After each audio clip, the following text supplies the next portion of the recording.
जिंदाबाद जिंदाबाद।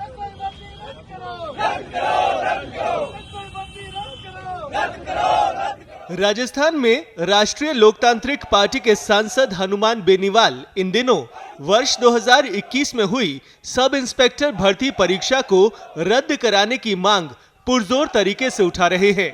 इस बड़ी परीक्षा में बड़े पैमाने के भ्रष्टाचार होने के आरोप लगाते हुए सांसद बेनीवाल इस पूरी भर्ती को रद्द करवाना चाह रहे हैं। इसके लिए जयपुर में जारी पड़ाव के बीच सांसद अपने साथियों के साथ अचानक पहुंच गए राजभवन, जहां उनकी मुलाकात राज्यपाल हरिभाऊ किशनराव बागड़े से हुई।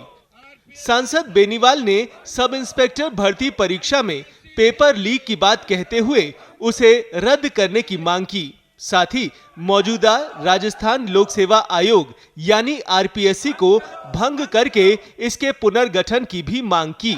कि चूंकि आरपीएससी पुनर्गठन का मामला सीधा सीधा गवर्नर का बताते हैं, मैंने कहा साहब आप मांग लो, खुद मांग लो आप सीएम से। वैसे 10 मिनट का मामला होता है कि सीएम गवर्नर को भेजे, गवर्नर राष्ट्रपति से अप्रूवल ले ले, और संवैधानिक संस्था है जो कि बताते हैं, तो इसका हो जाएगा। भंग करें, नए सिरे से आरपीएससी का गठन करें यूपीएससी की तर्ज पे। और दूसरा एसआई भर्ती के अंदर जो बदनामी देश के अंदर भारतीय जनता पार्टी की हुई, शासन की हुई, और युवाओं को बरगला के वोट लिया कि हम भर्तियां रद्द कराएंगे, पेपर लीक की घटनाओं पर रोक लगेगी, पेपर माफिया अंदर होगा। और 1.5 साल बाद सरकार इस बात की सुध नहीं ले रही है, और 1.5 महीने से बड़ा आंदोलन चल रहा है गर्मी के अंदर, नौजवान सड़कों पे है। ये राज्यपाल महोदय को हमने अवगत कराया। सांसद बेनीवाल ने पेपर लीक कांड की सीबीआई जांच की मांग दोहराई और कहा कि परीक्षा माफिया का एक संगठित गिरोह है जो सिर्फ पेपर लीक ही नहीं कर रहा बल्कि पूरे सिस्टम पर चोट कर रहा है।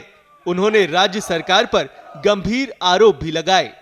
ऐसा ही भर्ती रद्द हो, क्योंकि पूरा जो सिस्टम है 859 का, उसमें 500 से ज्यादा फर्जी बता रहे हैं। गिरफ्तारी अभी 50-52 की हुई है।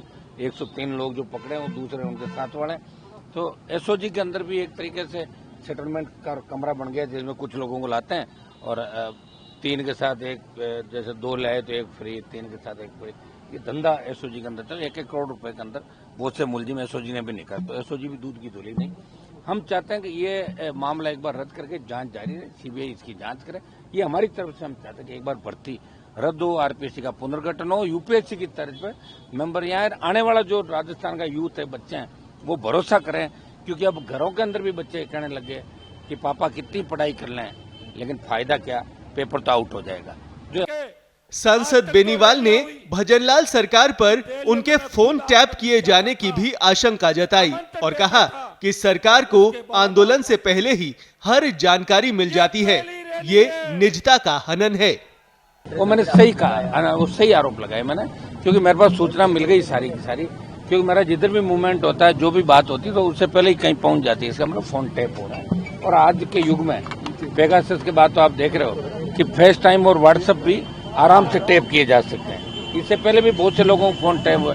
अशोक गहलोत की सरकार गिर रही थी, उस वक्त भी हमारे फोन टैप हो रहे थे। तो पता आपको सारी चीजें सामने थी कि फोन टैप हुए और फोन पे पता लगा, तभी तो सरकार बच गई थी अशोक गहलोत की। अगर फोन पे पहला टैप नहीं होता तो सरकार गिरी जाती। फोन टैपिंग थी तो सरकार बचाई थी। फोन टैपिंग अपराध है।